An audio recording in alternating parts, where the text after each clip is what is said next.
अभी ग्लोबली अगर nuclear revolutions की बात करें तो ग्लोबल वर्ल्ड कहाँ पे खड़ा हुआ है? जैसे अभी आपने जिक्र किया कि आगे आने वाले समय में चिकित्सा में बहुत उपयोग होने वाला है, तो हम किस फेज में अभी न्यूक्लियर के हैं और कहाँ से हम इसकी शुरू हुए थे सर? आपने बहुत ही प्रासंगिक प्रश्न यहाँ पर रखा है। नाभिकीय ऊर्जा को हम लोग केवल एक विध्वंसकारी उपाय की तरह से देखते हैं और इसके पीछे एक कारण भी है, इसका इतिहास भी है। मैनहट्टन प्रोजेक्ट, जब आइंस्टाइन ने भी इस बात को देखा कि हमने प्राप्त कर लिया है और इसको हम उपयोग कर सकते हैं, तो तत्कालीन राष्ट्रपति रूजवेल्ट को उन्होंने पत्र लिखा कि आप जर्मनी में ना लेकर के अपने देश में इसके बारे में कार्य करिए। शायद बाद में उनको इस बात का एहसास हुआ कि यह भूल थी जब नागासाकी, हिरोशिमा में न्यूक्लियर बॉम्ब डाले गए। और दूसरे साइड में अगर आप देखें तो नाभिकीय ऊर्जा का उपयोग ऊर्जा उत्पादन से लेकर के चिकित्सकीय विज्ञान तक, विकिरण चिकित्सा तक, ये इतना विस्तृत है जिसका शायद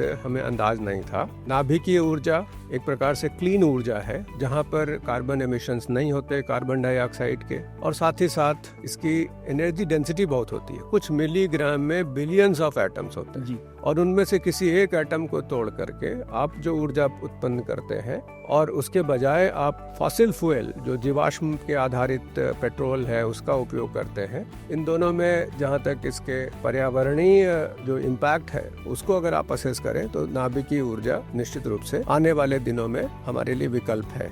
अभी हम लोग केवल 3% के आसपास जो टोटल हमारा एनर्जी का उत्पादन, उसमें कंट्रीब्यूशन अगर देखें, योगदान नाभिकीय ऊर्जा का 3% के आसपास है। इसको बढ़ाने के लिए पहल की जा चुकी है और हमारे देश में इस प्रकार की व्यवस्था भी है कि हम लोग आने वाले दिनों में इस नॉन रिन्यूएबल एनर्जी सोर्स इसलिए कहते हैं कि ये आधारित है कि नहीं मिनरल्स पर, जो अगर आप यूज करेंगे तो किसी न किसी दिन उसकी समाप्ति होगी। उसके बावजूद हमारे पास इसका भंडार है और तृतीय स्टेज में थोरियम के द्वारा आने वाले दिनों में हम एक विकल्प के तौर पर नाभिकीय ऊर्जा को देखते हैं। जी, तो अगले सर हम इस पड़ाव के क्वेश्चन की तरफ बढ़ते हैं। अगर हम देखते हैं कि अमूमन जो कंट्री में एक कॉमन मैन टैक्स, अपने किसी भी चीज के ऊपर टैक्स पे करता है, उस टैक्स से ये इंस्टीट्यूट रन करते हैं, तो वो आदमी को कैसे एक समझ में आना चाहिए कि भारत में कोई इंस्टीट्यूट है जो न्यूक्लियर एनर्जी में या न्यूक्लियर फिजिक्स में काम करते हैं, उनका अंत में जाके, क्योंकि जो हमारा लक्ष्य वो तो है कि उस आम आदमी की जिंदगी को सुगम बनाना, तो वो कैसे अपनी जिंदगी में यहाँ पर होने वाली जो एडवांस रिसर्चेज हैं उनका प्रभाव कैसे देख सकता है? जहाँ तक एक आम आदमी के जीवन में नाभिकीय ऊर्जा का प्रश्न है, जब तक आप अपने देश में क्षमता संवर्धन नहीं करेंगे, विद्यार्थी उस प्रकार के उत्पन्न नहीं होंगे, उनकी शिक्षा दीक्षा इस प्रकार नहीं होगी कि इस प्रकार के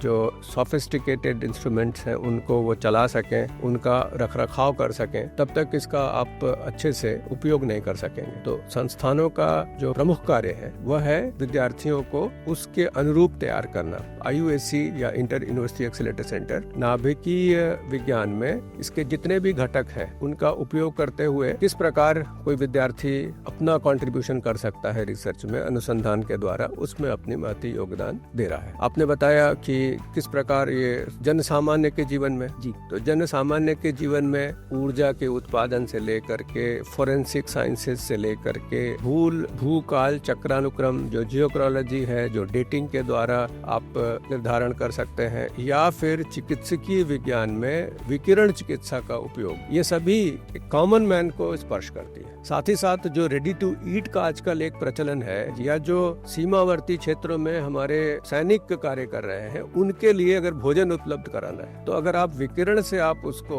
एक बार अगर स्टरलाइज कर दें तो उसकी शेल्फ लाइफ बढ़ जाती है। और शेल्फ लाइफ बढ़ने का मतलब कि आप उनको लंबे समय तक उपयोग में ला सकते हैं। अगर आप एक्सप्लोर करना चाहते हैं, जो हमने बताया शून्य से अनंत की यात्रा, स्पेस व्हीकल्स, उसमें आप कोयले के द्वारा या अन्य किसी फ्यूल के द्वारा आप संचालित रॉकेट नहीं भेज सकते। वहाँ पर उपयोग आएगा नाभिकीय ईंधन का। इसी प्रकार अभी आपने देखा होगा कि हमने स्पेस मिशन में शुभ्रांशु शुक्ला हमारे साथ उस अंतरिक्ष यात्री के तौर पे गए। जब कोई अंतरिक्ष यात्री अपने स्पेस स्टेशन पर रहता है तो उसको विकिरण का सामना करना पड़ता है, उसके मेटाबॉलिक प्रोसेसेस अफेक्ट होते हैं, उनको भोजन ले जाने के लिए आवश्यकता होती है, है विकिरण के द्वारा। माइक्रोएल्गी एक प्रकार का पादप है जिसको आप रेडिएटिव स्ट्रेस में वो एंटीऑक्सीडेंट्स बनाता है। ये संस्थान उसके बारे में आपको एक हेडवे दे सकता है कि किस प्रकार आप एंटीऑक्सीडेंट्स उत्पन्न करने वाले पादप बना सके। जेनेटिकली मॉडिफाइड जो उस प्रकार जो जिसका दुष्प्रभाव ना हो,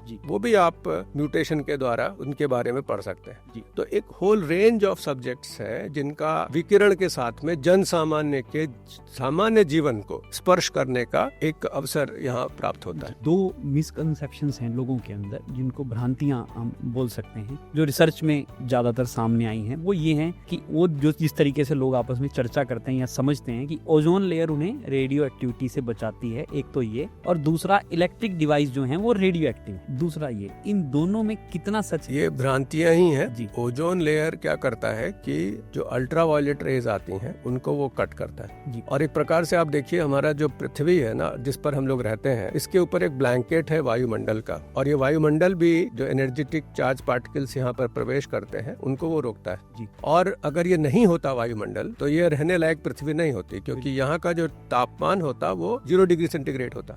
जबकि जो मीन ग्लोबल टेम्परेचर है वो इसलिए है क्योंकि जो वायुमंडल है उसकी वजह से जो रेडिएशन आया उसको उसने लॉन्ग वेव में बदल दिया, हीट वेव में बदल दिया, और उसमें कार्बन डाइऑक्साइड का भी अच्छा खासा योगदान है जो अब बढ़ रहा है। तो पहली भ्रांति यह है कि ओजोन लेयर से केवल अल्ट्रावायलेट रेज कटती है। यदि आप यात्रा करते हैं वायुयान से तो आपका सामना एनर्जेटिक पार्टिकल्स से ज्यादा होता है। जहां तक इन डिवाइसेस का प्रश्न, इलेक्ट्रिक डिवाइसेस का, तो इसमें कोई रेडियो एक्टिव सब्सटेंस नहीं होते। हाँ, कुछ स्मोक डिटेक्टर्स होते थे जिसमें अमरेशियम का एक रेडियो एक्टिव सब्सटेंस पाया जाता था, जिससे आप पता करते थे कि आग लगी या स्मोक निकला, तो वो भी बहुत लिमिटेड मात्रा में। और कुछ पॉकेट्स हैं जहाँ पर ये मिनरल्स पाए जाते हैं, तो उसके बारे में हम लोग सजग रहते हैं, वहाँ पर अपनी एक्टिविटीज नहीं करते जी। तो ये भ्रांतियां हैं जी। और अगला जो सर प्रश्न है वो बहुत ही महत्वपूर्ण प्रश्न है। अगर हम भारत को देखते हैं, क्योंकि भारत का एक लंबा इतिहास है और साइंटिफिकली भी वो एक बड़ा स्ट्रॉन्ग इतिहास हमारा रहा है। हमारे पास ऋग्वेद हैं, उपनिषद हैं, वेद हैं,